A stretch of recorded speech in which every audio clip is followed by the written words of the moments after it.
सतगुरुदेव की जय। बंदी छोड़ कबीर परमेश्वर जी की जय। बंदी छोड़ गरीबदास जी महाराज जी की जय।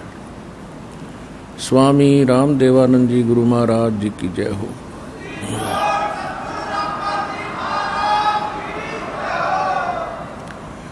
गरीब नमो नमो सतपुरुष को नमस्कार गुरु की नहीं।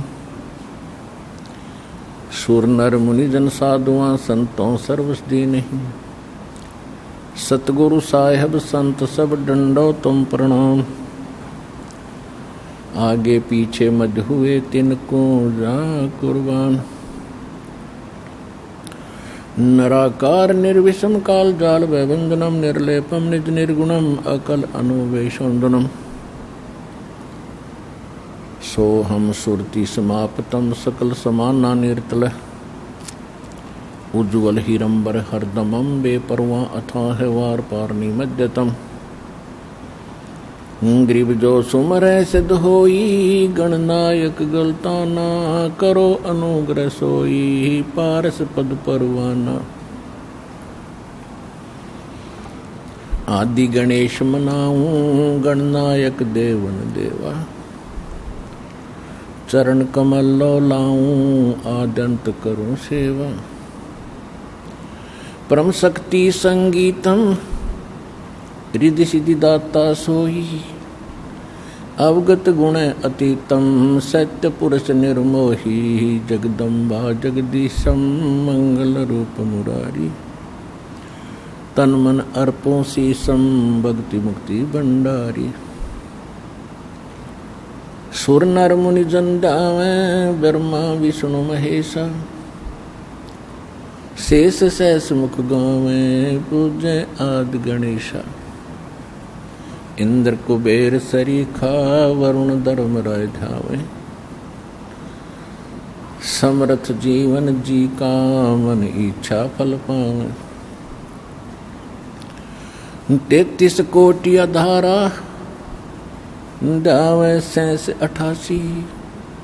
उतरे बहुजल पारा कट है यम की फांसी। 33 कोटि अधारा ध्यावें 88। उतरे बहुजल पारा कट है यम की फांसी।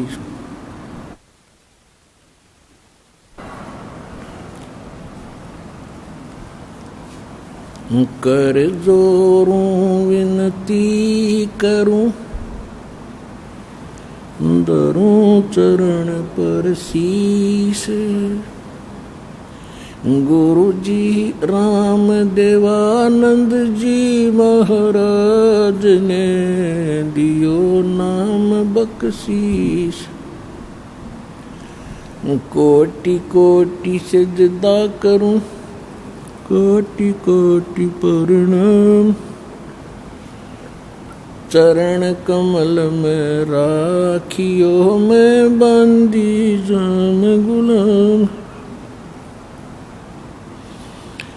कुत्ता हूँ गुरुदेव का रामपाल दास का नाम। गले प्रेम की जेवड़ी जाखें चोवा जाऊं।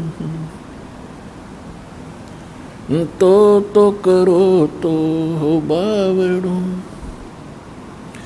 दूर दूर करो तो जाऊं। जो राखो तो ही रहूं। जो देवो सो खाऊं।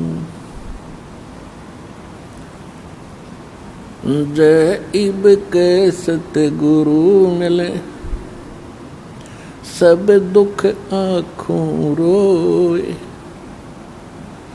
चरणों ऊपर शीश धरूं कहूँ जो कहनी हो।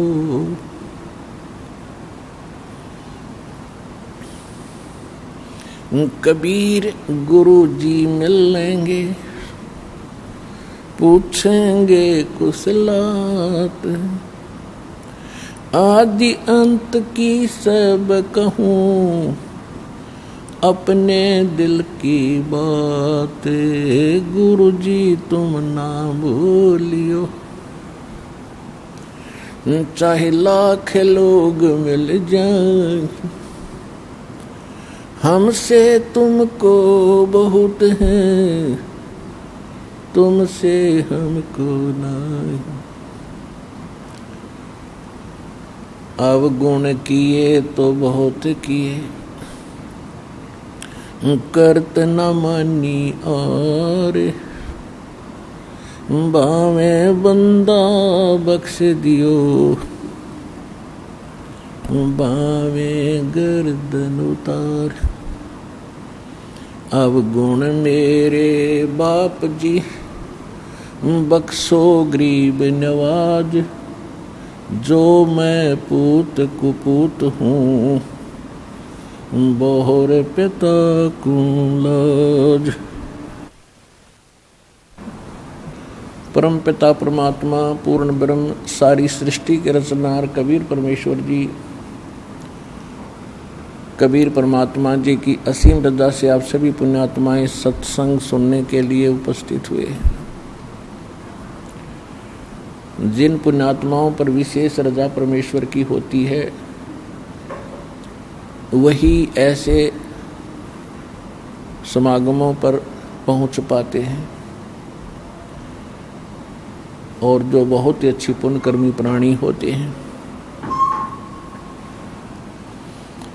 परमात्मा सत्संग परमात्मा ही किया करते हैं, क्योंकि सत्य भगवान ही बोल सकता है, सत्य परमात्मा ही बता सकता है।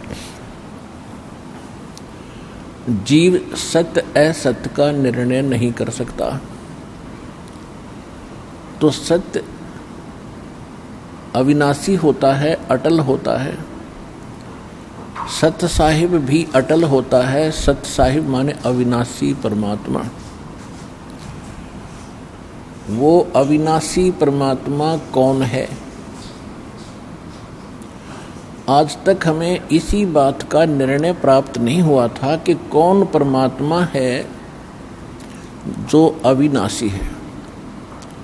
जैसा हमारा जन्म पवित्र हिंदू धर्म में होने के कारण वर्तमान में हम अपने धर्म गुरुओं से सुना करते थे, श्री विष्णु जी अविनाशी हैं, अजरो अमर हैं।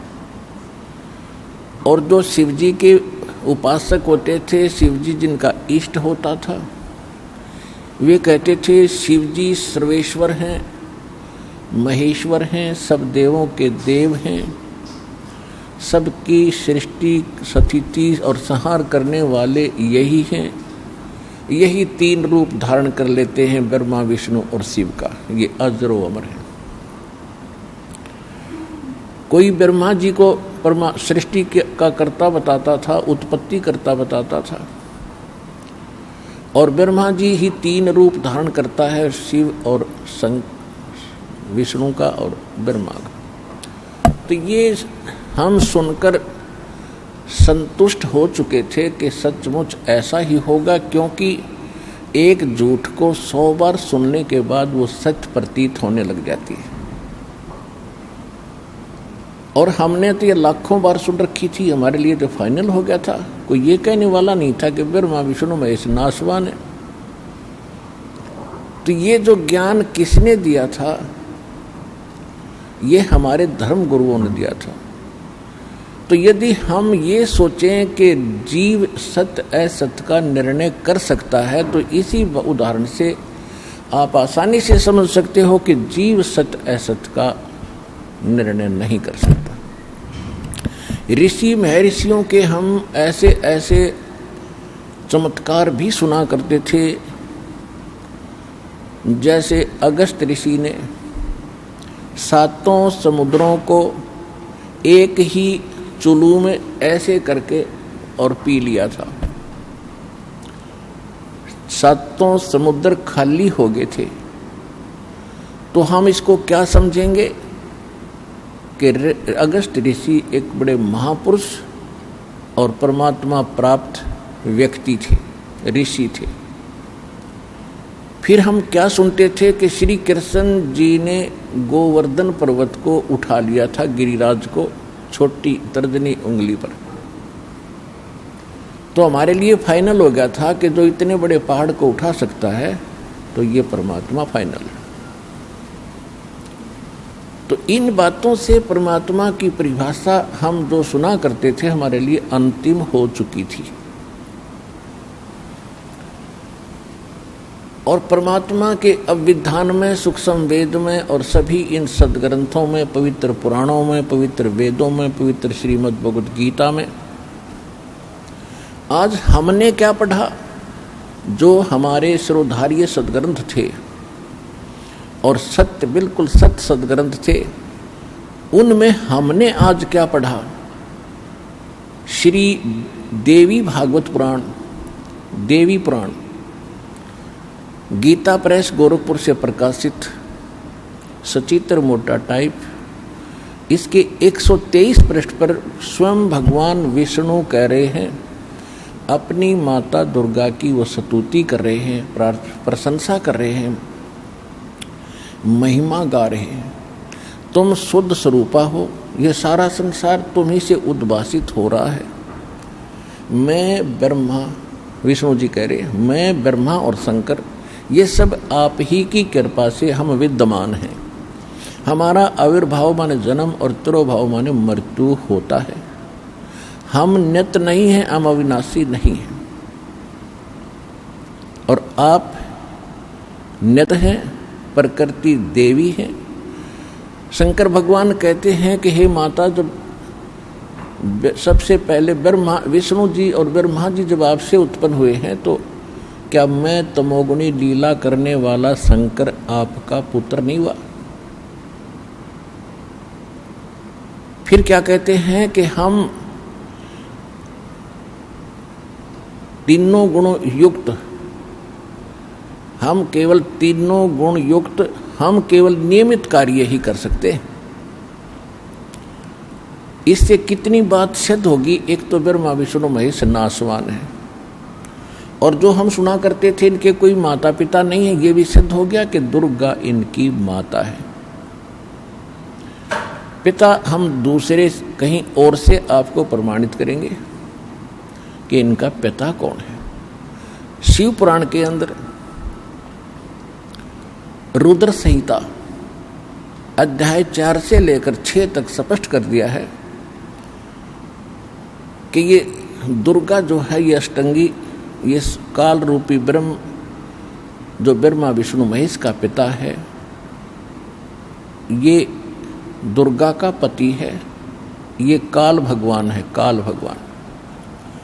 इसको ब्रह्म कहते हैं, वेदों में इसको ब्रह्म कहा है। और गीता अध्याय नंबर 8 के श्लोक नंबर 13 में ये स्वयं कहता है, गीता ज्ञान देते समय श्री कृष्ण में प्रवेश करके गीता ज्ञान दे रहा है यही कि मैं मुझ ब्रह्म का एक ओम मंत्र है। तो ये ब्रह्म है। इसको दूसरे शब्दों में श्रीमद् भगवद गीता अध्याय नंबर 15 के श्लोक 16 में इसको सरपुरुष कहा। सरपुरुष, सरपुरुष कहो, सरब्रह्म कहो। तो ये इनका पिता है। रुद्र संहिता अध्याय नंबर 6 में स्पष्ट किया है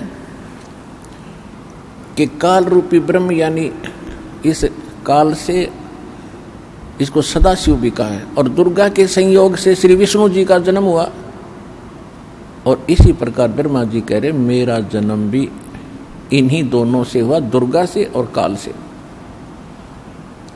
फिर शिव पुराण के विद्वेश्वर संहिता के प्रथम अध्याय में नंदीकेश्वर बता रहे हैं, एक बार ब्रह्मा और विष्णु का आपस में झगड़ा हो गया, युद्ध हो गया। किस बात पर? इसी भ्रम में कि ब्रह्मा जी कह रहे थे मैं तेरा पिता हूं विष्णु जी को, क्योंकि मैं सारे सृष्टि का पिता हूं, जनक हूं। भाई, और विष्णु जी कह रहे थे कि मैं तेरा बाप हूं, क्यों तू आप मेरी नाभि से उत्पन्न हुए हो, नाभि कमल से। इसी बात पर इन दोनों का युद्ध हो गया। इनके युद्ध समाप्त कराने के लिए इनके पिता काल ने, सदाशिव ने सदाशिव रूपी ब्रह्म ने इनके बीच में एक स्तंभ खड़ा कर दिया, पिलर। ये युद्ध करना बंद करके उस पिलर के और छोर को खोदने लगे। तब ये स्वयं आकर खड़ा हो गया शंकर भगवान की वेशभूषा में। ये ऐसे ही छलकपट करता, अपने वास्तविक रूप में कभी किसी के सामने प्रकट नहीं होता। इन्हीं तीनों कभी ब्रह्मा जी के रूप में, कभी अपने पुत्र विष्णु जी के रूप में, कभी अपने पुत्र शिव जी के रूप में ये कहीं प्रकट होकर और लीला कर जाता है। साधक भ्रम में पड़ जाता है कि ये ब्रह्मा सगुण जो देवता हैं या विष्णु जी जो सगुण देवता हैं, यही सब कुछ है। तो ये अभी तक बिजली गिरी रही, यही अज्ञान इन ऋषियों में समाया रहा। अब इससे सिद्ध हुआ कि जब इन दोनों का आपस में युद्ध हुआ, ये स्वयं आकर वहां खड़ा हो गया, तब इसने बताया कि पुत्रों, पहले तो तुमने अपने आप को भगवान मान लिया, तुम ईश नहीं हो, तुम प्रभु नहीं हो। ये जो कुछ भी 21 ब्रह्मांड में है ये मेरा है, यहां का मैं मालिक हूं।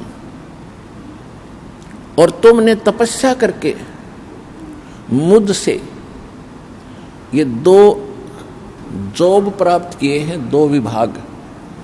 रजोगुण यानी उत्पत्ति विभाग ब्रह्मा जी ने और विष्णु जी ने सतिथि, ये मैंने तुमको खुश होकर दी है, तुम्हारी तपस्या से प्रसन्न होकर।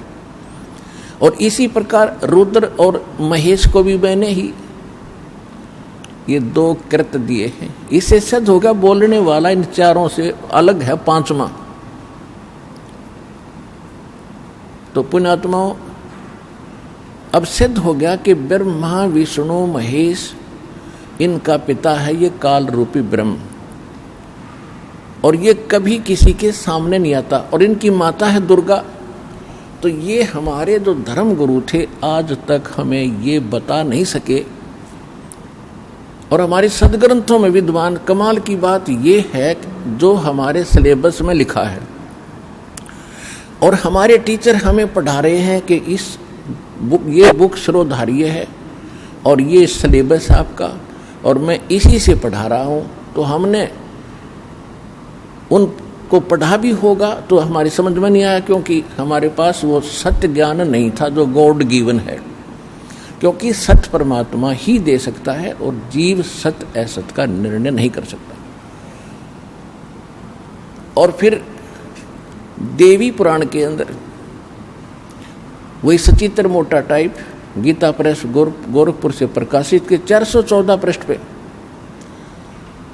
व्यास ji, writer of the Vedas, writer of Shrimad Bhagavad Gita, writer of Puranas, इन सब का लेखक है वेद व्यास जी। और वेद व्यास जी बता रहे हैं कि सतयुग में ब्राह्मण वेद के पूर्ण विद्वान होते थे और वो दुर्गा जी की पूजा करते थे। खाक वेद के विद्वान थे जो दुर्गा की पूजा करते थे, और ये मंदिर उन्होंने ही बनवाए हैं दुर्गा जी के। दुर्गा मीन माया के पुजारी थे, वह माया के पुजारी दुर्गा के। और उसी देवी पुराण के 7वें स्कंद में हिमालय राजा को ब्रह्म स्वरूप का ज्ञान कराते हुए वो क्या बताती है कि हे राजन, मेरी भक्ति करेगा तो इतना ही लाभ होगा। अब मैं तुझे ब्रह्म के बारे में जानकारी देती हूँ, और उस ब्रह्म का एक ओम मंत्र है। उस ओम मंत्र का जाप कर ब्रह्म प्राप्ति उद्देश्य रख, तेरा कल्याण हो जाएगा। और वो ब्रह्म लोक में रहता है, तुम वहां चले जाओगे, तुम्हारा कल्याण हो। अब देवी तो कह रही है ब्रह्म की पूजा करो, और हमारे ऋषि कह रहे हैं कि वेद के ब्राह्मण, हमारे जो धर्म गुरु थे सतयुग में ब्राह्मणों से ही चला हमारा धर्म गुरु, यही रहे इस पूरे विश्व के। और ये कह रहे हैं दुर्गा की पूजा करो। हर वेद में वेद के विद्वान थे, वेद में है कहीं दुर्गा के एक अक्षर दिखा दो दुर्गा की पूजा का होता है। तो खाक विद्वान थे। वेद पढ़ने पर भेद ना जान, ये बच्चे पुराण 18, और पत्थर की पूजा करें और भूल गए सिरजनारा। ये सूक्ष्म वेद भगवान ने बताया, उस ज्ञान में लिखा है। जो सत्य ज्ञान है। फिर क्या बताया है कि दुर्गा कह रही है कि ब्रह्म की पूजा करो, और ब्रह्म क्या कह रहा है? ब्रह्म क्या कह रहा है? गीता अध्याय नंबर 8 के श्लोक 13 में गीता ज्ञानदाता ये ब्रह्म है, श्री कृष्ण में प्रवेश करके बोलता है ये ऐसे ही छल करता है जैसे विष्णु पुराण में आपको बहुत बार दिखाया है। एक बार देवताओं का राक्षसों का युद्ध हो गया, राक्षस जीत गए, देवता हार गए। देवता ने जाके फिर कहीं एकांत स्थान पर छुप छाप कर भगवान की प्रार्थना की। ये काल विष्णु रूप धारण करके उनके सामने प्रकट हो गया और इसने कहा कि आप, मैंने जो तुम्हारी मन की बात है वह जान ली, आप जाओ और एक पुरिंजय नाम का अक्षत्रिय राजा है, उसको युद्ध के लिए अपने पक्ष में खड़ा कर लो और देवताओं को कोई साथ कर लो और राक्षसों को ललकारो। मैं उस पुरिंजय के शरीर में प्रवेश करूंगा और राक्षसों को मार दूंगा। ये गीता प्रेस गोरखपुर से प्रकाशित श्री विष्णु पुराण के 3 अध्याय में और 233 पृष्ठ पे है। फिर 242 पृष्ठ पे इसी अध्याय में फिर क्या लिखा है? एक बार गंधर्वों का और नाग कुल वाले व्यक्तियों का आपस में युद्ध हुआ तो गंधर्व जीत गए और नाग गोत्र वाले जो नाग कुल के थे वह पराजित हो गए। तो इन्होंने फिर भगवान की स्तुति की। फिर ये काल फिर प्रकट हो गया इनके सामने विष्णु रूप धारण करके।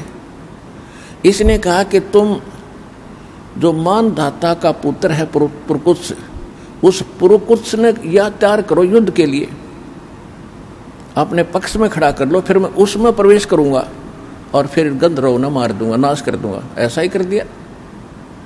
तो इसने गीता अध्याय नंबर 7 के श्लोक नंबर 24 और 25 में, गीता अध्याय नंबर 4 के श्लोक नंबर 5 और 9 में इसने क्या कहा कि अर्जुन, तेरे और मेरे बहुत जन्म हो चुके, तू नहीं जानता मैं जानता हूं। और 9 में क्या कहा, चौथे अध्याय के 9वें श्लोक में कि मेरे कर्म अलौकिक हैं, जन्म और कर्म।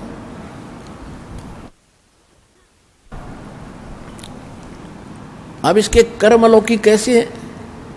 जैसे प्रकुत्स में प्रवेश करके राक्षस मार दिए, पुरिंजय में प्रवेश करके गंधर्व मार दिए, और जब महाभारत का युद्ध होने के लिए तैयार हो गया, आमने सामने सेना खड़ी होगी, और उससे पहले श्री कृष्ण मना कर रहा था भी युद्ध ना करो, बहुत जुल्म हो जाएगा। और यहाँ तक कह दिया था, पांडवों को समझा दिया था कि तुम 5 गांव मांग लो। ये कह दिया था आखिर में कि तुम मेरे पास चलो, वहाँ रह लेना, युद्ध ना करो। तो पांडवों ने लास्ट में 5 गांव डिमांड कर दी थी कि दुर्योधन सारी पृथ्वी में से 5 गांव दे दे, हम अपना निर्वाह कर लेंगे। श्री कृष्ण की शिक्षा मानकर उन्होंने युद्ध करना उस समय भी नहीं चाहा था, लेकिन विनाश काले विपरीता बुद्धि, दुर्योधन की विपरीत बुद्धि हो रही थी, नहीं माना। श्री कृष्ण जी ने यहाँ तक कह दिया था कि एक तरफ मेरी सेना होगी और एक तरफ मैं अकेला हूँगा, क्योंकि सब डिवाइड हो रहे थे आधे आधे नाश करने के लिए। कोई उसके पक्ष में, कोई पांडवों के पक्ष में सेना राजा इकट्ठे हो रहे थे। काल ने तो करवाना था नाश, और श्री कृष्ण जी नहीं चाहते थे युद्ध हो, क्योंकि सतोगुण भगवान है, विष्णु जी के अवतार हैं। इन्होंने यहाँ तक कहा था कि एक तरफ मेरी सेना होगी, एक तरफ मैं खड़ा हूँ, मांग लो कौन सा किसने मांगना है। और सुन लो, मैं हथियार भी नहीं उठाऊंगा। अब पांडवों का रिश्तेदार था वो अर्जुन का साला, अब वो तब उनकी मजबूरी थी कृष्ण को मांगना। दुर्योधन ने सेना ले ली, कृष्ण जी अर्जुन और के पक्ष में खड़ा हो गया, पांडवों के पक्ष में। तो वही श्री कृष्ण 3 बार मना करने गया था, युद्ध ना करो, जुल्म हो जाएगा, शांति दूत बनकर गया था। और फिर जब आमने सामने सेना खड़ी है और अर्जुन कह रहा कि मैं लड़ूंगा नहीं, मैं युद्ध नहीं करूंगा भगवान, इससे अच्छा तो हम भिक्षा मांग कर खा लेंगे, पर ये जुल्म हम नहीं कर सकते। उस समय श्री कृष्ण अगर अपने होश वास में होता तो ये कह देता भाई बहुत अच्छी सोची तुमने, अब तो कुछ नहीं बिगड़ा और चलो। लेकिन उसी समय काल प्रवेश कर गया श्री कृष्ण जी में, जैसे प्रकृति और पुरंजय में प्रवेश करके इसने नाश कराया था। जब अर्जुन तैयार हो लिया युद्ध करने के लिए, श्री कृष्ण से निकल के अर्जुन में प्रवेश कर गया। एक का मारा था 20 मरे थे, एक तीर मारा था 20 सामने का निकल गया था, उद्मस्त करवा दिया और पाप क्रम लिखवा दिए सारे पांडवों के गले में, मस्तक में लिखवा दिए। अब गीता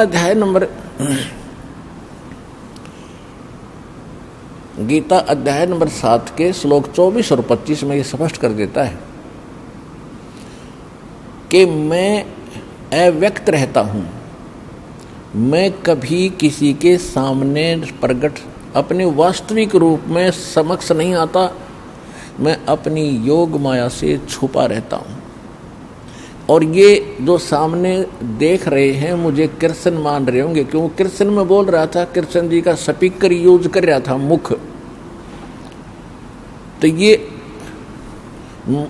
जो सभी जो मनुष्य सामने खड़े हैं, ये मुझ अव्यक्तम माम अव्यक्तम व्यक्तिम आपनम मनन्ते अबुधा, ये बुद्धिहीन लोग मुझ अव्यक्त को व्यक्तिम आपनम यानी व्यक्ति रूप में श्री कृष्ण रूप में आया हुआ मान रहे हैं।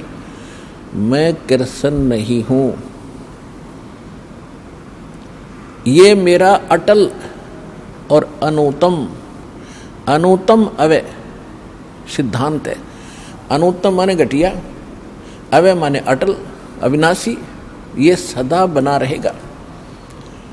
तो अनुतम क्यों है कि अब माता पिता या कोई पिता अपने पुत्रों से गुप्त रहता है, उसमें कोई दोष है, वैसे रहा करे दूर।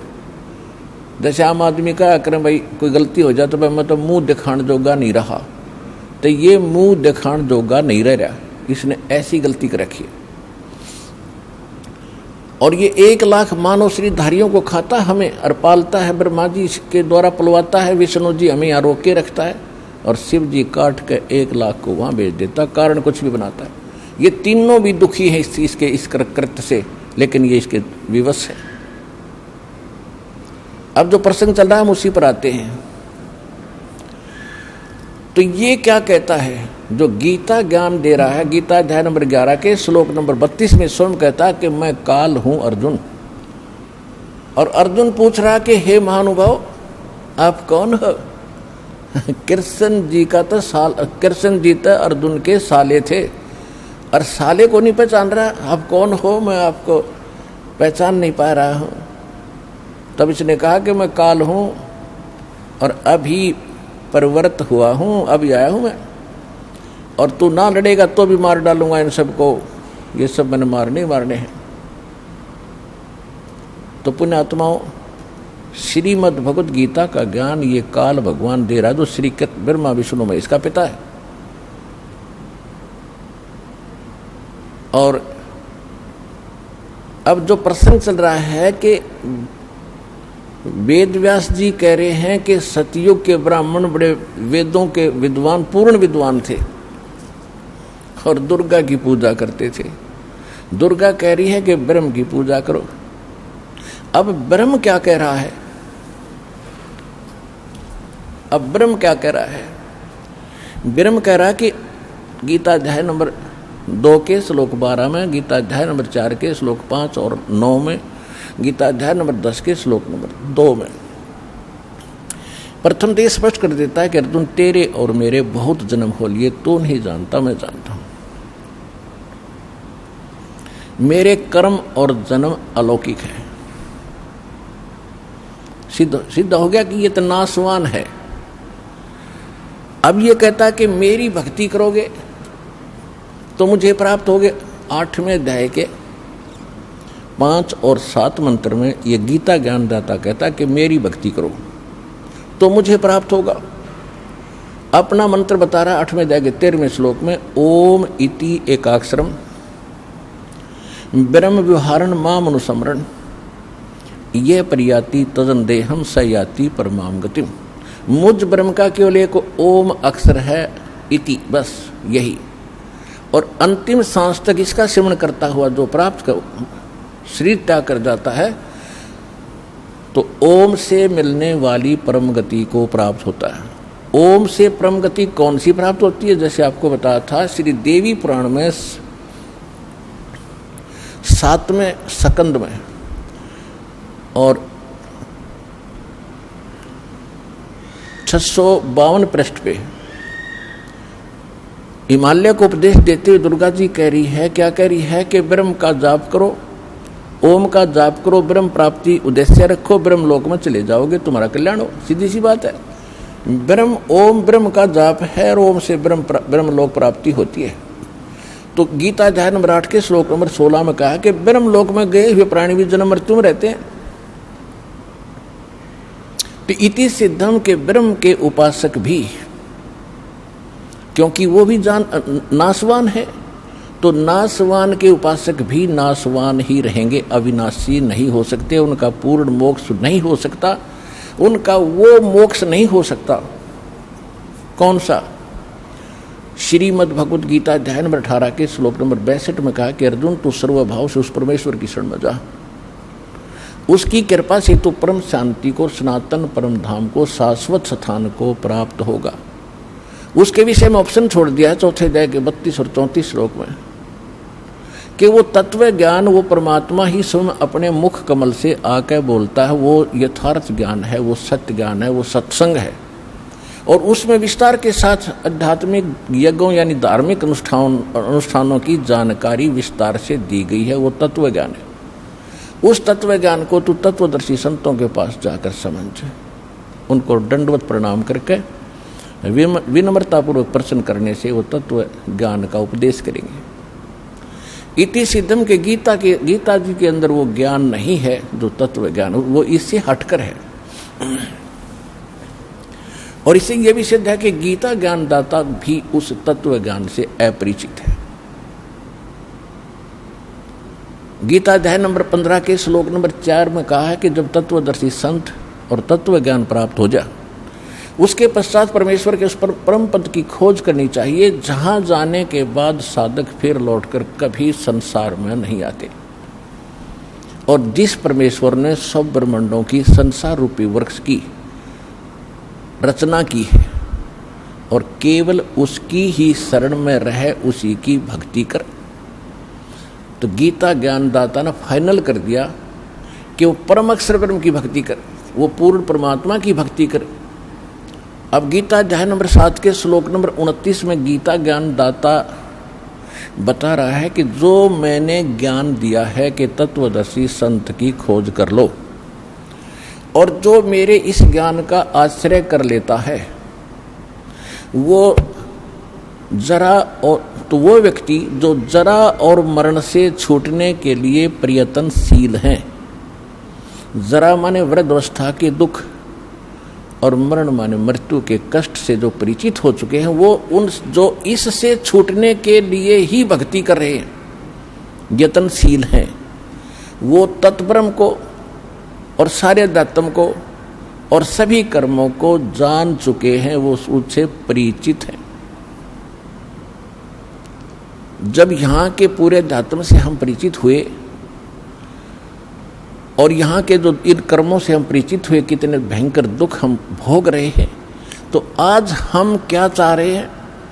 हम केवल जरा और मरण से छूटना उद्देश्य रखते हैं। तो गीता अध्याय नंबर 7 के श्लोक 29 में जब ये कहा कि तत्ब्रह्म को और सारे अध्यात्म को और सब कर्मों से वो परिचित है व्यक्ति जो केवल जरा और मरण के लिए ही भक्ति से छूटने के लिए भक्ति करते हैं, संसार की किसी अन्य वस्तु की डिमांड नहीं रखते, तो वो तत्ब्रह्म से परिचित हैं। तत्ब्रह्म तो गीता अध्याय नंबर 7 के गीता अध्याय नंबर 7 में श्लोक कुल 30 हैं।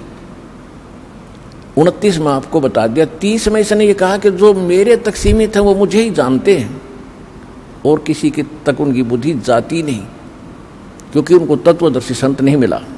फिर 8वें अध्याय का प्रथम मंत्र अर्जुन पूछता प्रथम मंत्र में कि हे भगवान, फिर वो तत्ब्रह्म क्या है?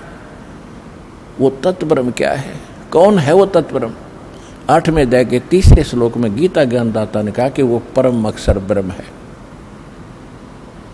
अब देखो, सरब्रह्म नासवान भगवान, अक्षर ब्रह्म अविनाशी भगवान, और परम अक्षर ब्रह्म यानी उस अविनाशी से भी विशेष अविनाशी। अब हम आते हैं गीता अध्याय नंबर 15 के श्लोक नंबर 16 और 17 में। गीता अध्याय नंबर 16 के अंदर 2 पुरुष बताए। गीता अध्याय नंबर 15 के श्लोक 16 में 2 पुरुष बताए, सरपुरुष और अक्षर पुरुष। हम इनको दूसरे शब्दों में कहेंगे सरब्रह्म और अक्षर ब्रह्म। ब्रह्म माने भगवान, प्रभु, स्वामी, मालिक। सरब्रह्म तो ये, सरपुरुष तो ये खुद है गीता ज्ञानदाता, ये 21 ब्रह्मांड का स्वामी है। और ये सर माने अविनाशी है ही, ये खुद भी मानता है मेरे और तेरे बहुत जन्म हो चुके। अक्षर ब्रह्म है, ये है 7 संग ब्रह्मांड का स्वामी, लेकिन इसकी आयु बहुत घनी है, इसलिए इसको भी सथाई बोल दिया। सथाई जैसे एक तो मिट्टी चीनी का बना हुआ ये सफ़ेद कप होता है, प्लेट होती है, बर्तन, इनका तो मालूम है हाथ से छूटे फर्श पे गिरे टुकड़े टुकड़े, अंडरस्टूड है। और एक है स्टील के बर्तन, तो वो गिर भी जाएंगे, वो टूटेंगे नहीं जल्दी से, तो वो उससे तक घने सथाई है, इसलिए उनको भी सथाई बोल दिया। लेकिन नहीं, इनको भी जंग लगेगा और एक दिन ये बिना मिट्टी बन जाएंगे, इनका समय भले ही ज़्यादा हो। इसी प्रकार गोल्ड जो सोना है, इसको जंग नहीं लगता, इसका ऐसे हरास नहीं होता। ये एक समझने के लिए एग्जाम्पल है, उदाहरण है। तो फिर क्या बताया है गीता अध्याय नंबर 15 के श्लोक 16 में? सरपुरुष और अक्षर पुरुष, और जितने इनके अंतर्गत प्राणी हैं ये भी नाशवान और ये भगवान भी नाशवान, इनके अंतर्गत सभी प्राणी भी नाशवान। लेकिन जीव आत्मा नहीं मरती, ये अलग विषय है, वो तो किसी की भी नहीं मरती, कुत्ते के सुअर की भी नहीं मरती। फिर गीता अध्याय नंबर 15 के श्लोक नंबर 17 में स्पष्ट कर दिया है, जैसे अक्षर पुरुष बोला 16 में, तो अक्षर का अर्थ अविनाशी होता है। यहाँ इसलिए एक श्लोक और बोलना पड़ा कि उत्तम पुरुष तु अन्य परमात्मा इति उदाहरते। यह लोकतरम अविश्य विवर्ती अवय ईश्वर है। अवय माने विनाशी। इसका हिंदी अनुवाद ऐसा बनता है कि उत्तम पुरुष, पुरुषोत्तम यानी उत्तम पुरुष तो कोई और है ऊपर वर्णित दोनों से, सरपुरुष अक्षर पुरुष से कोई और है वो पुरुषोत्तम, और जिसको परमात्मा कहा जा सकता है, कहा जाता है। पुण्यात्माओं, परमात्मा का अर्थ होता है श्रेष्ठ आत्मा। और जो यहाँ क्या हाल हो रहा है, किसी की टांग कट गई, किसी का बेटा मर गया, किसी की बेटी मर गई, किसी की आंख फूट गई, कोई कोढ़ में, कोई कैंसर से पीड़ित है, कोई दुर्घटना मर रहा है, और एक दिन लास्ट में सभी ने मरना है। तो जिस लोक का मालिक, जो यहाँ का स्वामी है, क्या वो परमात्मा हो सकता है? नहीं, परमात्मा नहीं है ये। लेकिन हमने इसको परमात्मा मान लिया क्योंकि हमसे श्रेष्ठ है, हमसे तगड़ा है यो। और इसको आप भी ये स्पष्ट करता है 15वें अध्याय, गीता अध्याय नंबर 15 के श्लोक 18 में, कि मैं लोकवेद माने दंत कथा, सुनी सुनाई बातों से, जैसे हम लोकवेद के आधार से ब्रह्मा विष्णु महेश को अविनाशी माना थे और इनके कोई माता पिता नहीं, ये हमने लोकवेद के आधार से फाइनल हो चुका था। अब वास्तविकता का पता चला, तो इसी प्रकार ये कहता है कि मैं लोकवेद के आधार से पुरुषोत्तम प्रसिद्ध हूँ। क्यों? क्योंकि मेरे अंतर्गत जितने प्राणी हैं ये जीवात्मा हैं और ते शरीर में है, इनसे मैं तगड़ा हूँ, मजबूत हूँ, श्रेष्ठ हूँ, ताकतवर हूँ, इसलिए मैं पुरुषोत्तम प्रसिद्ध हो गया। मैं पुरुषोत्तम वास्तव में नहीं हूँ, क्योंकि वो तो 15वें अध्याय के 70वें श्लोक में कंसेप्ट क्लियर कर दिया कि उत्तम पुरुष है तो अन्य, पुरुषोत्तम तो कोई और है। और वही तीनों लोकों में प्रवेश करके सबका धारण पोषण करता, सबका पालन करता हुई है। तो गीता अध्याय नंबर 15 के श्लोक नंबर 1 से 4 तक की संक्षिप्त वर्णन है कि उल्टा लटका हुआ संसार रूपी वृक्ष है, ऊपर को जड़ है, मूल है, उस संसार रूपी वृक्ष के नीचे को तीनों गुण, तीनों गुण रूपी शाखा। तीनों गुण कौन है? रजगुण ब्रह्मा, सतगुण विष्णु, तमगुण शिव जी।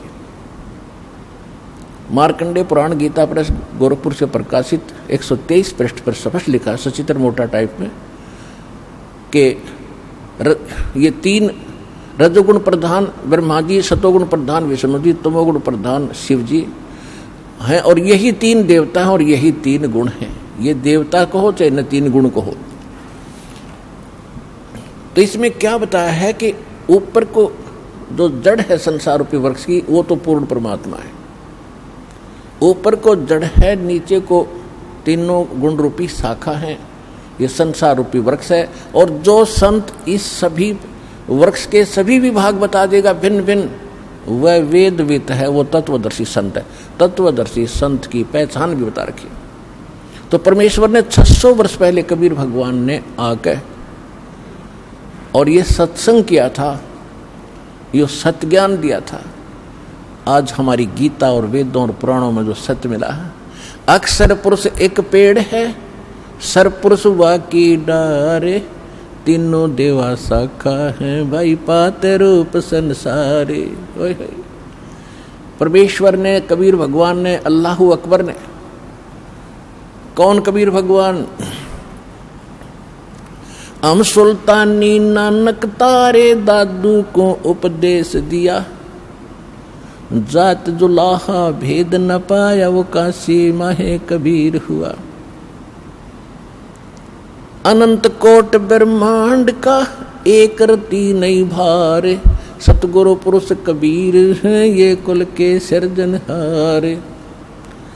नानक यद गरीबदास साहिब जी ने अपनी अमृतवाणी में एफिडेविट दिया, कबीर जुलाहा धाणक वही परमात्मा है। आदरणीय नानक साहिब जी को भी परमात्मा, जैसे गरीबदास जी को सचखंड लेकर गए थे फिर वापस छोड़ा, ऐसे ही आदरणीय नानक साहिब जी को भी सचखंड लेकर गए फिर वापस छोड़ा था। तो नानक साहिब जी ने क्या कहा अपनी अमृतवाणी में? श्री गुरु ग्रंथ साहिब जी के पृष्ठ 24 पर अंकित है कि तेरा एक नाम तारे संसार, और मैं एहो आस एहो आधार। भाई सूरत मुल्क की वेश ए ठगवाड़ा ठगी, देश खरा सियाणा भोता भार, ये धानक रूप रहा करता। लोगों ये धानक रूप रहा करता। 731 पृष्ठ पे कहा है कि अंधुला नीच जात परदेसी, मेरा छिन आवे तिल जावे। 1 सेकंड में यहाँ देखता हूँ, दूसरी सेकंड में सतलोक में ये। और ताकि संगत नानक रहंदा कैसे मोंडा पावे, कि इसका और छोर कैसे पाऊं मैं, इस ऐसे समर्थ के साथ रहता हूं। 721 पृष्ठ पे गुरु ग्रंथ साहिब में लिखा है कि एक अर्ज गुप्तम पेश तोदर कून करतार। कून करतार, जो कून माने शब्द और करतार माने सबका रचने वाला, जो शब्द से सृष्टि रचने वाला तू ही है। और हक्का कबीर, नाम लिखा मालिक का, हक्का कबीर करीम तू बेऐब परवरदिगार। अब वो परमात्मा है जिसने आकर खुद यहां पर सत्संग किया और सच्चा ज्ञान दिया। वही सतगुरु है और वही आकर के यहाँ एक सच्चे भगत की भूमिका करते हैं, एक नेक नागरिक का अभिनय भी वही करते हैं। अपना करके खाओ, जैसे रखे भगवान न्यों रहो, ज़्यादा इस दौड़ धूप माया की संग्रह करने में अपना जीवन मत नसाओ, नाश ना करो। ये एग्जाम्पल दिया दाता ने, और जो ये भी उन्होंने प्रमाणित कर दिया कि जो सच्ची लगन से मुझे भजता है, संसार की दृष्टि में बेशक निर्धन दिखा है, पर भगवान की दृष्टि में सबसे धनवान है। जैसे परमात्मा कपड़ा बुनते थे, बुनाई का केवल मेहनताना मिलता था उनको, उसमें से भी अपना परिवार के योग्य जो आवश्यक था सामान लाए, बाकी बच गया। भंडारा कराया करते थे, भूखे सत्संग करते थे, उसमें भंडारा लगाते थे, यानी दान करते थे। और फिर ये दिखा परमात्मा ने कि कल्पे कारण कौन है कर सेवा नी काम, निष्काम भाव से भक्ति कर मेरी, और मन इच्छा फल देऊंगा जो पड़े मेरे तक काम।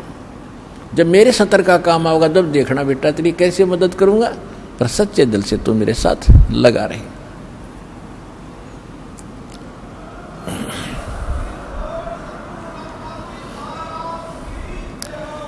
अब हम उसी प्रसंग पर आते हैं कि परमात्मा ही आकर सत्संग सुनाते हैं। सत्संग का अर्थ सत्य हो, सत्य ज्ञान, सत्य विचार, प्रत्येक एक वर्ड टू वर्ड सत्य होता है सत्संग का। उसमें कोई मीन मेख, कोई शंका नहीं रहती। शंका एक बार हो सकती है जो प्रथम बार सुनते हैं, लेकिन जो प्रमाण देखेंगे वो शंका समाप्त हो जाएगी। तो उस परमेश्वर ने 600 वर्ष पहले आकर सत्संग किया था। अक्षर पुरुष एक पेड़ है, जैसे पृथ्वी से बाहर दिखाई देता है। जो पेड़ का हिस्सा जो पृथ्वी से तुरंत बाहर जो दिखाई देता है वृक्ष, वो पोर्शन है अक्षर पुरुष, अक्षर पुरुष। और उससे ऊपर मान लीजिए उसमें से 2-3 मोटी डार निकलती हैं, तो उनमें से एक मोटी डार समझो ये सरपुरुष, और उस डार के फिर शाखा है 3 मान लीजिए एक एग्जाम्पल के लिए। ये 3 शाखा हैं रजगुण ब्रह्मा, सतगुण विष्णु, तमगुण शिव जी। और फिर उनसे आगे जो पत्ते वगैरह हैं वो समझो आप और हम हैं। अब जैसे कई भक्त पूरा सत्संग दास का सुनते नहीं, एक बार कहीं दुर्भाग्य उनका कि ये सुनने को मिल जाता है कि ब्रह्मा विष्णु महेश 3 देव की जो करते भक्ति उनकी कदे ना हुआ मुक्ति, तो वहीं वो स्विच ऑफ कर देते हैं टीवी को। तो ये उनका दुर्भाग्य है। पहले ये सुनो कि पहली बार आप सुन रहे हो कि इनकी भक्ति जो करता है वो मुक्त नहीं हो सकता, तो ये तह तक जाना चाहिए कि ये जो बोलने वाला ये मूर्ख है या किस टाइप का आदमी है, ये तो सुन लो। और ना अच्छा लगे तो ठीक है भाई, अपनी जो कर रहे हो करते रहो, सुनने में भी क्या दिक्कत है। तो जिस कारण से ये क्या कह देते हैं कि रामपाल तो ब्रह्मा विष्णु महेश की भक्ति छुड़वाता है। भक्ति नहीं छुड़वाता दास, भक्ति यानी इनकी साधना नहीं छुड़वाता। इनको तुम पूज्य मानकर, इष्ट मानकर पूजते हो, ये भ्रम निवारण कर रहा हूं कि ऐसा नहीं करना। जैसे संसार रूपी वृक्ष है, इसका प्रमाण मालिक ने दे दिया। अक्षर पुरुष एक पेड़ है, सरपुरुष वाकी डार, तीनों देवा शाखा है, पात्र संसार। और मूल कौन है, रूट कौन है, वो जड़ कौन है, जो पृथ्वी के अंदर गुप्त है, अव्यक्त है, वो प्रोक्ष है। तो वो जड़ जो है उससे सबका, उस पूरे वृक्ष का पोषण होता है। गीता अध्याय नंबर 15 के श्लोक नंबर 17 में यही निर्णय दिया है कि उत्तम पुरुष तो अन्य परमात्मा इति उद्धारते। वह केवल सबका को सुख सुख देता, परमात्मा से कहते हैं, वो दुख नहीं देता। और ये जो लोक त्रयम, तीनों लोकों में अविश्य माने प्रवेश करके विभर्ति माने सबका धारण पोषण करता है, वो अव्यय ईश्वर है। वो है वो अविनाशी परमात्मा जो सबका पालन पोषण भी वही करता। तो 15वें अध्याय के प्रथम श्लोक को अब समझोगे आप। इसमें क्या बताया है कि ऊर्ध्व मूलम अधः शाखम अश्वत्थम अव्यम प्राहु, अव्यय प्राहु अव्यम, और छंदासी यस्य प्रणानी ये तम वेद से वेदवित। ऊपर को जड़ और नीचे को शाखा वाला ये संसार रूपी अविनाशी पीपल का वृक्ष समझो।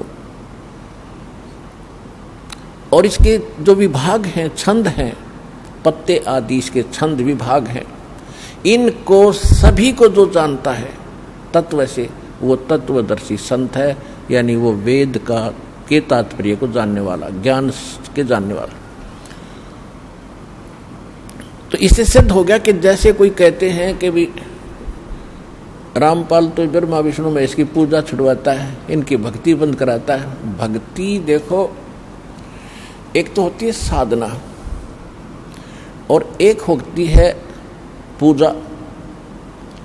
जैसे हमने आम खाने हैं, आम खाने के लिए हमारे जो पूज्य हैं वो फल हैं, फल, आम का जो फल लगेंगे।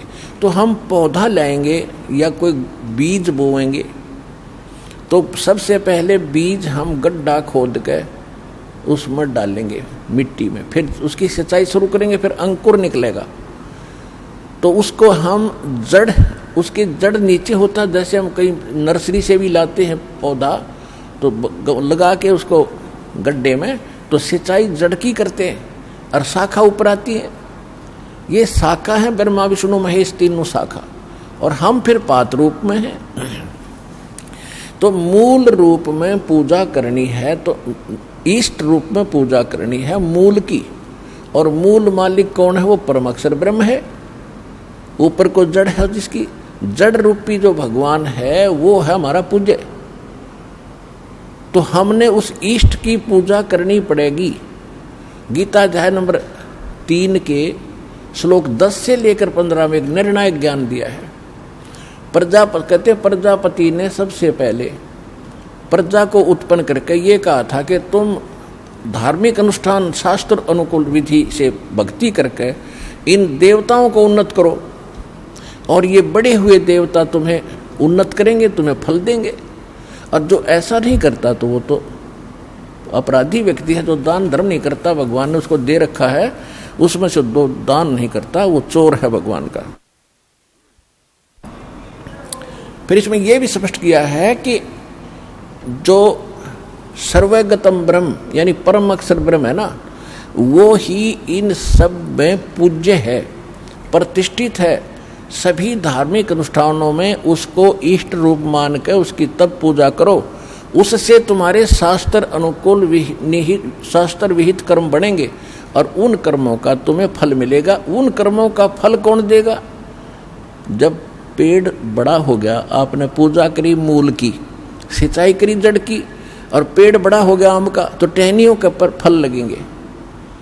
तो इसमें यह कहा कि ये देवता फिर तुम्हें बिना मांगे वांछित फल दिया करेंगे, तुम पूजा करो मूल की, जड़ की।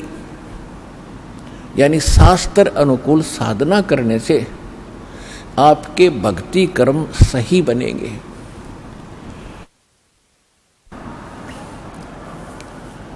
तो इससे सिद्ध हो गया कि दास इनकी पूजा नहीं छुड़वाता, इनकी साधना नहीं छुड़वाता।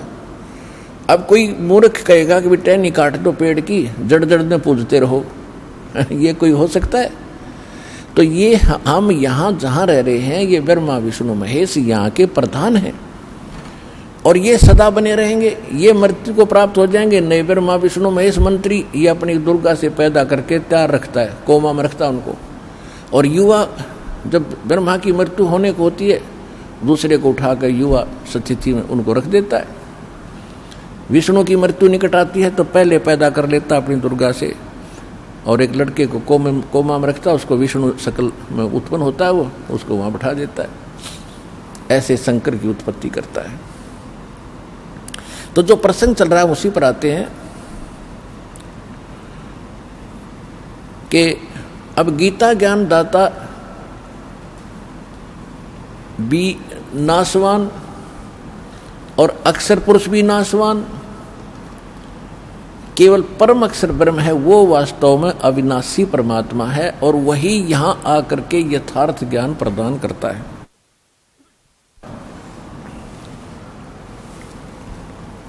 अब गीता ज्ञान दाता ने कहा है 8वें अध्याय के 3 श्लोक में, उसने स्पष्ट कर दिया है कि वो परम अक्षर ब्रह्म है, जिसको जानने के उपरांत प्राणी केवल जरा और मरण से छूटने का ही प्रयत्न करता है, और किसी वस्तु की वो चाह नहीं रखता, क्योंकि उसकी साधना करने से यहाँ की सुख सुविधाएं तो आपको अवश्य मिलती ही रहेंगी। एक साधे सब सधे, सब साधे सब जावे, माली सिंचे मूल को फले फूले गए।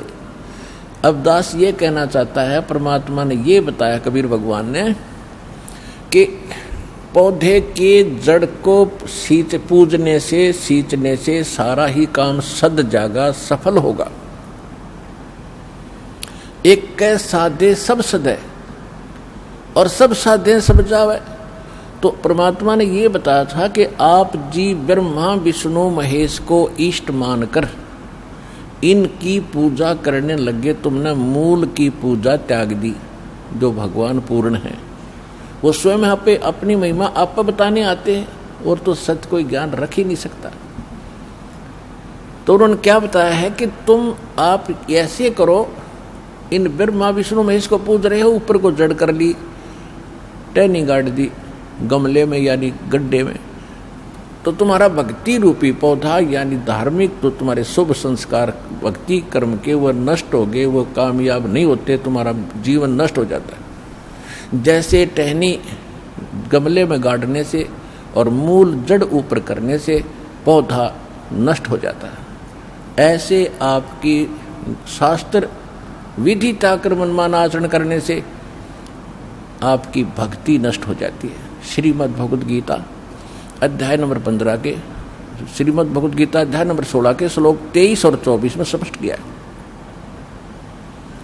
कि जो शास्त्र विधि को त्याग कर मनमाना आचरण करते हैं, मनमानी पूजाएं करते हैं, जो शास्त्र विहित नहीं है, शास्त्रों में वर्णित नहीं है, तो उनको न तो सुख होता है, न कोई सिद्धि प्राप्त होती है और न ही उनको परम गति होती है।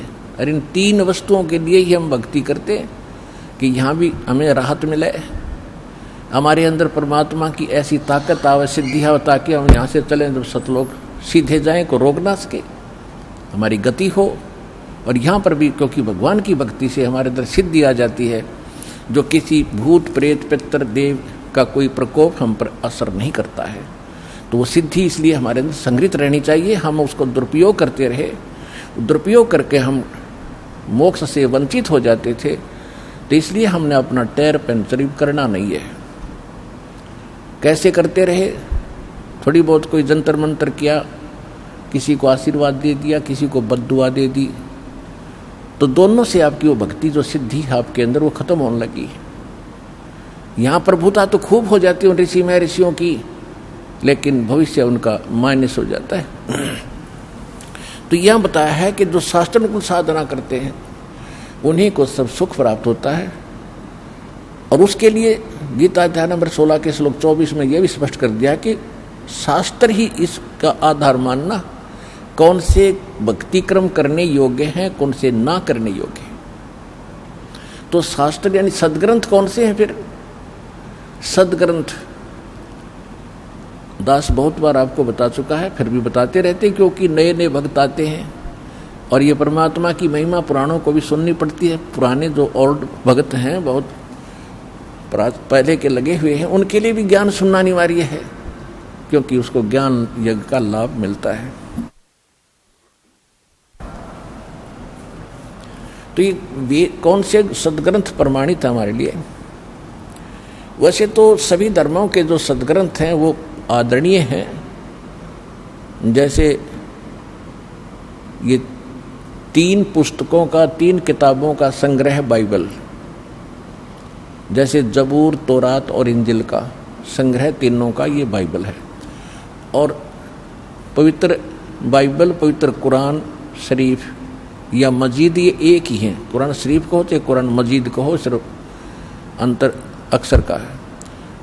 और पवित्र चारों वेद, पवित्र श्रीमद् भगवद गीता, पवित्र पुराण 18 पुराण, और पवित्र सूक्ष्म वेद जो स्वयं परमात्मा आकर यथार्थ ज्ञान देता, जो सूक्ष्म वेद है, जो गॉड गिवन स्पिरिचुअल डायरेक्ट है, जो अपने मुख कमल से यहाँ आकर परमात्मा बोलता है, बताता है, वो है ऑल इन वन, यानी कंप्लीट इन ऑल रिस्पेक्ट, जिसके अंदर सब ही ज्ञान है। वेदों वाला भी है, श्रीमद् भगवद गीता वाला भी है, कुरान वाला भी है, पुराण वाला भी है, और बाइबल वाला भी ज्ञान है, और गुरु ग्रंथ साहिब वाला भी ज्ञान है।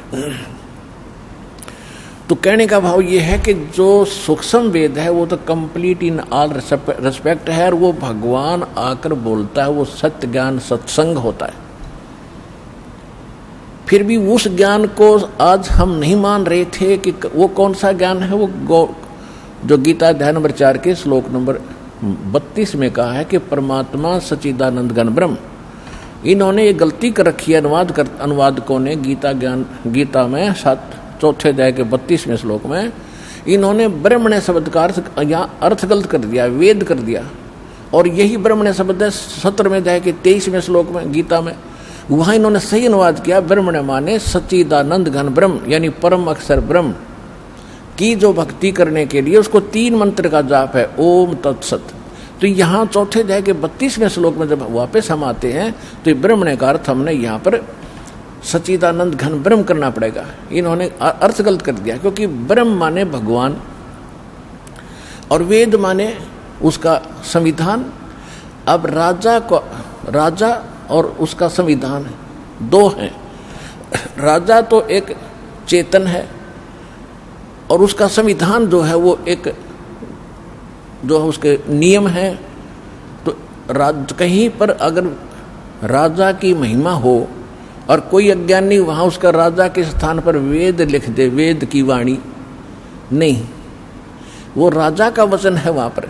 तो यहाँ लिखा है कि सच्चिदानंद घन ब्रह्म ने ब्रह्मण्य मुखे, सच्चिदानंद घन ब्रह्म अपने मुख कमल से आके स्वयं बोलता वो ज्ञान, और वो ही तत्व ज्ञान होता है। तो कहने का भाव ये है कि वो तत्व ज्ञान है और उसको हम सूक्ष्म वेद कहते हैं, और भगवान अपने मुख कमल से आकर बोलता है।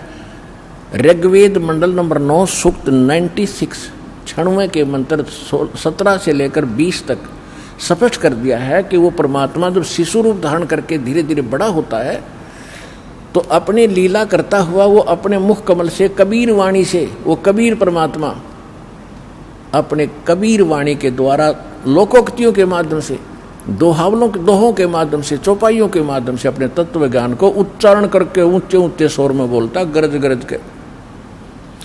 और ऋग्वेद मंडल नंबर 9 सूक्त 86 के मंत्र 26 और 27 में, ऋग्वेद मंडल नंबर 9 सूक्त 82 मंत्र 1, 2, 3 में, ऋग्वेद मंडल नंबर 9 सूक्त 94 के मंत्र 1 में, ऋग्वेद मंडल नंबर 9 सूक्त 95 के मंत्र 2 में, ऋग्वेद मंडल नंबर 9 सूक्त 20 मंत्र 1 में, और भी अनेकों स्थानों पर।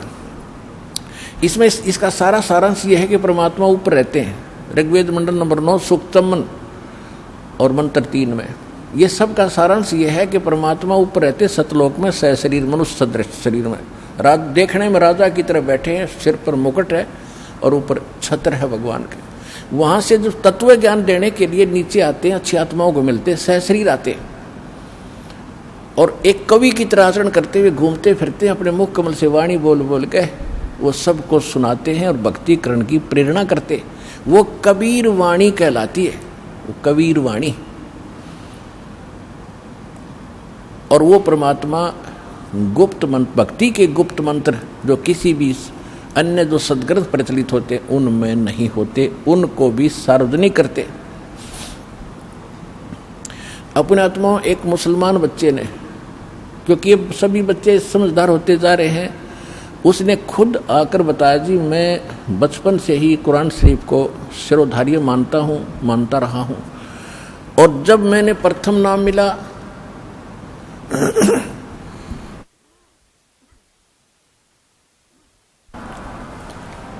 पहले तो सारा ज्ञान आपका तुलनात्मक देखा, कुरान शरीफ में भी देखा कि आप बताते हो भी वो परमात्मा कोई और है, कुरान शरीफ का ज्ञान दाता स्वयं कहता है मैं भी उससे परिचित नहीं हूँ।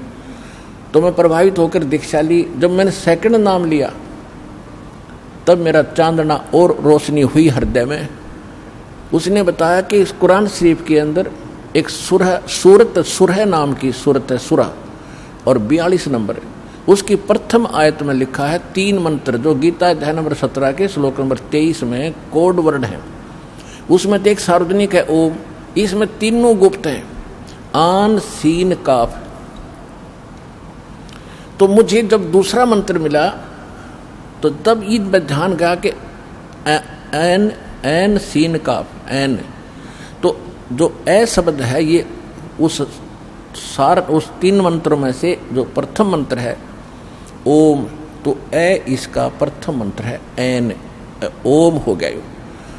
और दूसरा मंत्र जो है उसका प्रथम मंत्र स है, तो यो सीन हो गया।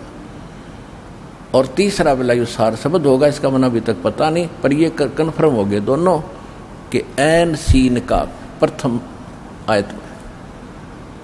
तो तीन, अब उस ज्ञान को देने वाला भी ब्रह्म है, कुरान शरीफ का ज्ञान दाता भी ब्रह्म है, उस तौरात इंजिल और जबूर का ज्ञान देने वाला भी वो ब्रह्म ही है, और गीता का ज्ञान देने वाला ब्रह्म है। क्योंकि इसने जो गीता का ज्ञान पहले दे दिया, तो इसने फिर और अन्य अधिक ज्ञान देने की आवश्यकता नहीं समझी। अपने मोटा मोटा विधान जो भी इसने भ्रमित करना था, जैसे करना था, अपना यो डंगा चलाना था, वो चलवा दिया।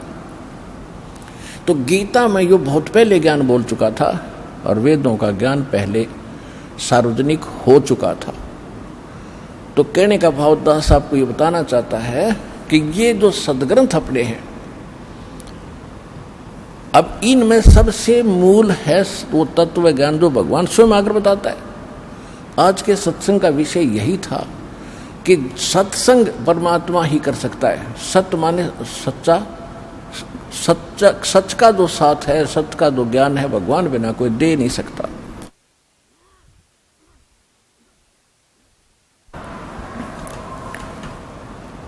और जो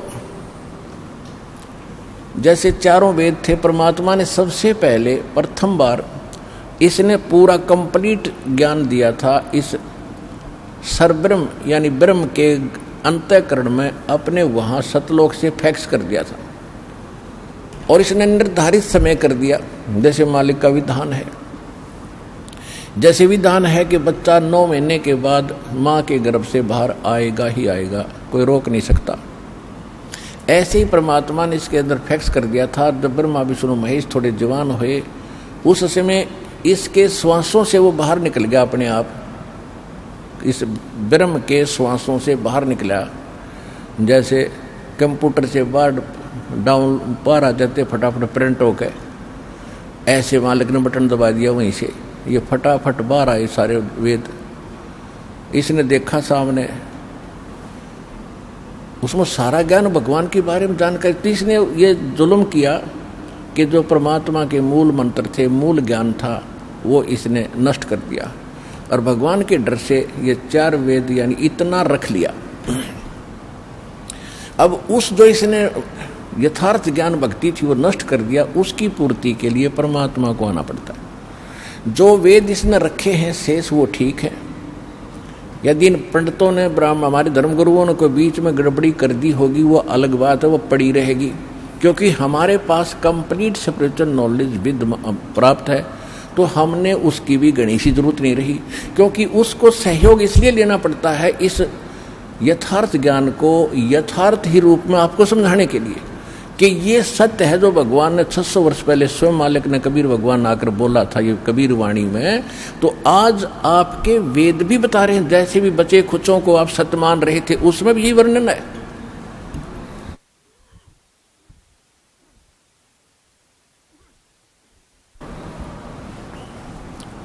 और परमात्मा ने कहा था वेद मेरा भेद है, 600 वर्ष पहले कहा था धर्मदास जी को कि वेद मेरा भेद है, मैं ना वेदन के माही, और जौन वेद से मैं मिलूं ये वेद जानते नहीं। कि ये चारों वेद जिनको तुम श्रोधार्य मानते हो और इन जैसा ज्ञान नहीं मानते, ये मेरी महिमा का ही गुणगान करते सारा, लेकिन मेरे पाने की विधि इन तुम्हारे इन 4 वेदों में नहीं रही। अब उन 4 वेदों का निष्कर्ष श्रीमद् भगवद गीता है। यजुर्वेद अध्याय नंबर 40 के मंत्र नंबर 15 में स्पष्ट किया है कि ओम कर्तु समर किलबे समर कर्तुम समर वायु अनिलम अथिदम भस्मांतम शरीरम भस्मांतम शरीरम। जब शरीर नष्ट हो तब तक वायु अनिलम यानी श्वास उश्वास से, वायु माने भी वायु, अनल माने भी वायु, वायु अनिलम यानी श्वास उश्वास से, अथिदम भस्मांतम शरीरम अमृतम भस्मांतम शरीरम, ओम कर्तु समर किलबे समर और कर्तुम समर। ओम नाम का जाप काम करते करते स्मरण करो, विशेष कसक के साथ स्मरण करो, मनुष्य जीवन का मूल कर्तव्य जानकर भगवान का ये मंत्र जाप करो। और इसको वायु अनिलम, अब ये स्पष्ट हो रहा है श्वास उश्वास से इसका सिमरण है, लेकिन इनको समझ में आया नहीं। और अंतिम सांस तक, जब तक शरीर भस्म हो, अंत हो, तब तक इसका सिमरण करना। इससे जो अमृतम प्राप्त होगा, अमृतो जो इससे मिलना है वो प्राप्त हो जाएगा। उससे कितना अमृतम है? अमृतो ही आपको पता ही दिया कि ब्रह्म ओम का जाप ब्रह्म का है, ब्रह्म ओम के जाप से ब्रह्मलोक प्राप्ति होती है। ये बहुत लंबा समय है इसका वहाँ रहने का ब्रह्मलोक के महास्वर्ग में। उसके बाद भी फिर इनका जन्म मृत्यु होता है, इतना अमृतो है। फिर गीता यजुर्वेद अध्याय नंबर 40 के अंदर केवल 17 श्लोक हैं, 17, और 15वें में इसने अपनी महिमा बता दी, मेरा एक ओम मंत्र है। फिर 17वें में इसने बता दिया कि वो परमात्मा तो प्रोक्ष है, वो मूल भगवान तो गुप्त है, और मैं ब्रह्म हूं, और मैं खम अहम खम ब्रह्म सो अहम। वो तो परमात्मा अव्यक्त है, और अहम मैं ब्रह्म हूं, और मेरा ओम नाम है, मैं ब्रह्मलोक रूपी दिव्य आकाश में रहता हूं। तो इसने स्पष्ट कर दिया कि वो परमात्मा कोई और है। और यजुर्वेद अध्याय नंबर 40 के मंत्र नंबर 10 में स्पष्ट कर रखा है कि कोई तो भगवान को कहते जन्म लेता संभवात, कोई कहता है जन्म लेता ही नहीं, असंभवात, अजन्मा है। और जन्म लेने के उदाहरण देते हैं, राम और कृष्ण रूप में ये वही आता है। इस तरह की लोकवेद दंत कथा ही सुनाते हैं। लेकिन इसके विषय में भगवान जन्म लेता है या नहीं लेता है, वो कैसा है, उसके लिए तत्वदर्शी संतों से पूछो, धीराणाम, विज्ञानी पुरुष तत्वदर्शी संत पुरुष बताएंगे, उनसे पूछो। तो इससे सिद्ध है कि गीता और वेदों का ज्ञान एक है। श्रीमद् भगवद गीता वेदों का सारांश है। इसमें भी ओम नाम के अतिरिक्त और कोई मंत्र नहीं। ये तो ब्रह्म का। फिर इसने बताया है कि जो परम अक्षर ब्रह्म है, 17वें अध्याय के 23वें श्लोक, कि जो परम अक्षर ब्रह्म है उसके पाने का जो उसकी प्राप्ति करने वाला उस स्थान को प्राप्त कर जाएगा जहां जाने के बाद साधक फिर लौटकर कभी संसार में नहीं आते। 15वें अध्याय के 4थे श्लोक में श्रीमद् भगवद गीता में। तो ओम तत्सत इति निर्देश ब्रह्मणे त्रिविध समर्थ है। अब क्या बताया है कि उस सच्चिदानंद घन ब्रह्म की प्राप्ति का 3 मंत्र के जाप का और 3 ही विधि से जाप करने का निर्देश है। अब जिनको सारनाम प्राप्त हो चुका है उनको मालूम है कि 3 मंत्र को 3 ही विधि से जाप होता है। जैसे सतनाम आपको प्राप्त है, एक मंत्र बाहर छोड़ते हैं, एक अंदर लेते हैं, हो गया ना 2 विधि से। और जिसने तीसरा प्राप्त है उस, तो इस तरह ये 3 विधि से इसका जाप है, और यही मूल मंत्र है। इसके सहयोगी मंत्र और हैं जो छोटे मोटे अक्सर कहीं कहीं पुराणों में उनका वर्णन है। कहीं किलियम लिखा है, कहीं हरियम लिखा है, और कहीं श्रीयम लिखा है, लेकिन ये कंप्लीट कोर्स नहीं उनके पास, क्योंकि ये नीम हकीमों का दिया ज्ञान है। किसका? ब्रह्मा जी का। और ब्रह्मा जी जब जन्म होता है, ब्रह्मा जी कहता मैं कमल के फूल पर बैठा था, मुझे नहीं बेटा नारद मैं कहाँ से जन्मा हूँ।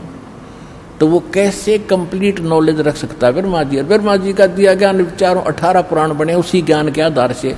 ऋषियों ने फिर अपने अनुभव जोड़ जोड़ के ब्रह्मा से प्राप्त ज्ञान से, ब्रह्मा जी से, और फिर उन्होंने अपने नाम से आगे पुराण बना दिए। तो जो सूक्ष्म वेद है, सबसे पहले वो वेद हमारा एथेंटिक वेद है, वो एथेंटिक हमारा ज्ञान है, बुक है। उसके बाद 4 वेद हैं, और उसके बाद श्रीमद् भगवद गीता है। ये हैं 3 एथेंटिक वर्तमान में जो भक्ति के लिए हमने सेलेक्ट करने। ज्ञान तो हमने सभी पवित्र सदग्रंथों से ग्रहण करना है, और गुरु ग्रंथ साहिब जो है, जो महला पहला की वाणी है, महला पहला की वाणी, वो भी सूक्ष्म वेद का ही अंश है, लेकिन उसमें कंप्लीट नहीं है। क्योंकि जैसे एक इन सिख इतिहास में लिखा है कि एक प्राण संग्रही नाम का एक ग्रंथ बनाया था गुरु नानक देव जी ने, कति अलग गुप्त कंप्लीट रूप में। उसमें 180 अध्याय थे, 160 अध्याय लिखे थे। तो जब गुरु ग्रंथ साहिब को इकट्ठा करने लगे सब वाणियों की एक बीड़ बनाकर गुरु ग्रंथ साहिब का रूप देने लगे, 5 में जो महापुरुष थे अर्जुन देव जी, तो उन्होंने जब उस को देखा तो उसमें से केवल 60 अध्याय रखे। वो मतलब उसमें से थे एक भी नहीं लिया इसमें, वो तो छोड़ दिया कति सारा ही। तो उसमें से भी फिर बाद में जो प्रिंट हुए केवल 60 अध्याय ही प्रिंट हुए हैं, जो प्राण संगली नाम से आज भी सुरक्षित है सिखों के पास।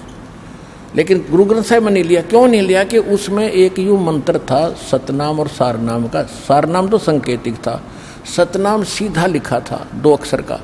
वो फिर परमात्मा ने दया करी, नानक साहिब जी ने उसकी पूर्ति जब की, जब मर्दाना और बाला जी जो उनके परम भक्त उनके साथ रहते थे हरदम, एक बार समुद्र के ऊपर से जाने लगे श्रीलंका में जाने के लिए, तो नानक साहिब जी ने कहा था कि आप वाहेगुरु वाहेगुरु जपो और मेरे साथ समुद्र पर आते रहो।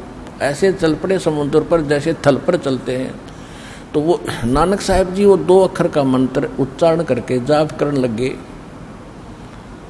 तो मर्दाना ने सोचा भी गुरुजी तो ये 2 अक्षर का मंत्र जाप करे, मैं भी क्यों ना करूं। वो करने लगा तो वो डूबने लगा। तब नानक साहिब जी ने मुड़ के देखा और कहा बेटा तो वही जाप कर जो मैंने कहा है, तो मेरी नकल ना करे। तब उसने वही वाहेगुरु शुरू किया, तो तब वो उसकी जान बची। तो सिखों का या घर कर की बात कि यदि ये मंत्र किसी ने जाप कर लिया तो मर्दाना वाली हालत हो जाएगी सबकी भगवान, क्योंकि गुरुदेव की आज्ञा की अवहेलना होगी। अवज्ञा होने से वो हानि होगी थी, वो मर गया होता। इसलिए कोई सिख बच्चा इस मंत्र का जाप ना करके और गुरु नानक साहिब जी के वचनों की अवहेलना करके दंडित ना हो जा, दोषी ना बन जा, इसलिए इन्होंने इस मंत्र को लिया नहीं। हाँ, कहीं कहीं सोहम मंत्र लिखा है नानक साहिब जी की वाणी में बहुत जगह गुरु ग्रंथ साहिब में, लेकिन उसके साथ वो इकट्ठा नहीं। लेकिन जो शुरुआत में ये कहते हैं ना एक ओंकार, तो नानक साहिब जी ने वो एक गुप्त कोड वर्ड में लिख रखा है वो मंत्र। एक नहीं, वो कोड वर्ड है, वो सोहम की तरफ संकेत है। ओंकार ओम है ही। तो इस प्रकार इन महापुरुषों, ये तो वो थे PhD किए वे भक्ति किए, तो ये आम विद्यार्थी, आम पढ़ने वाले विद्यार्थी कैसे पढ़ेंगे कोड वर्ड को? इन सदग्रंथों के गुण रहस्य को कैसे समझ सकते? फिर गुरु की क्या आवश्यकता थी? तो ये दास भेजा तत्वदर्शी संत सभी महापुरुषों के गुण रहस्य को समझने और समझाने के लिए।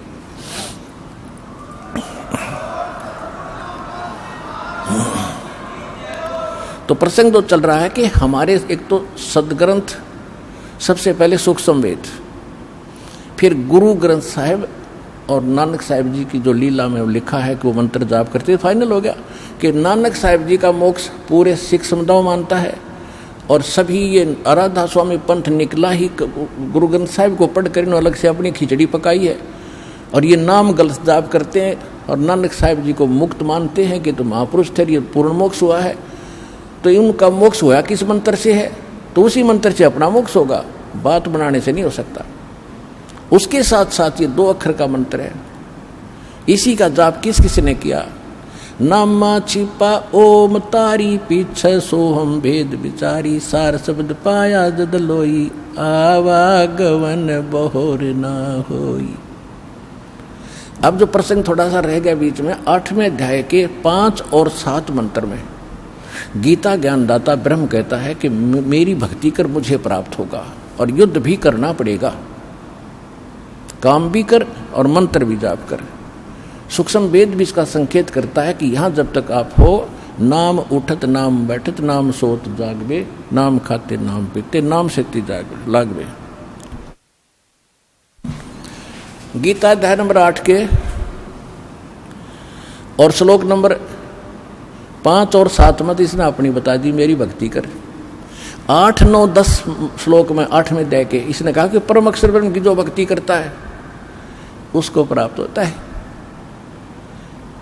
और उसके लिए उसने ऑप्शन छोड़ दिया, तत्वदर्शी संत बताएंगे। तत्वदर्शी संत ही आपके पास है, अपना कल्याण कराओ और मुक्ति पाओ। बोलो सतगुरुदेव।